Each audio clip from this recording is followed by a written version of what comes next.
pipintura kami ng aquarium stand. Ay, yan, para medyo ganahan yung isda. Yan.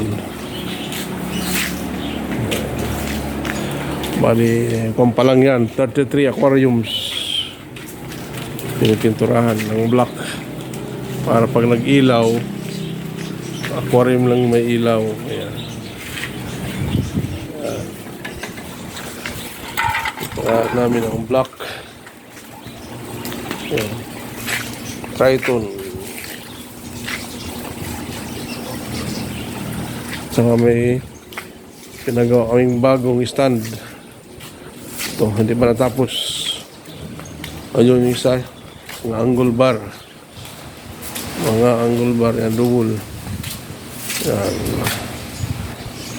Tapos, lagyan namin ng concrete para hindi kalawangin yung bakal.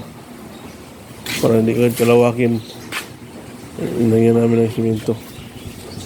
Kasi pag ganyan yung kahoy yan, tulad yan, hindi mabulok. Yan, pinturahin din ito. Yan. Tulad nung ganito. Yung mga putol na. Putol na yung dahil nabulok. Mabulok sa tubig, kaya maganda dyan, bubuhusan na lang. Hindi nga masiki, pambuhusan tayo simento lugot, pambuhusan tayo simento masiki. Kaya dulot. Kaya nabusan ang metals mo. Ay, apa ito, buhos. Pulman tangali. Buhusan. May pipi na ura na din. Mga dudulot. Kasi may naura na. Dudulot ang kahoy. Ang mabulok yung kahoy. So yan lang guys, yung update namin sa aming aquarium setup. At pupunuin namin ito dito, inshallah.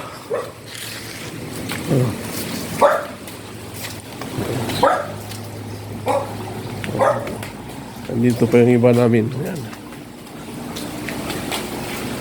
Ano yung aquarium. Ayan.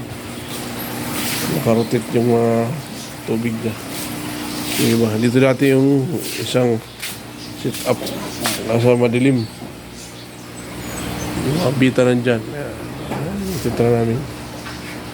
Ilipat namin to. Ilipat namin doon na.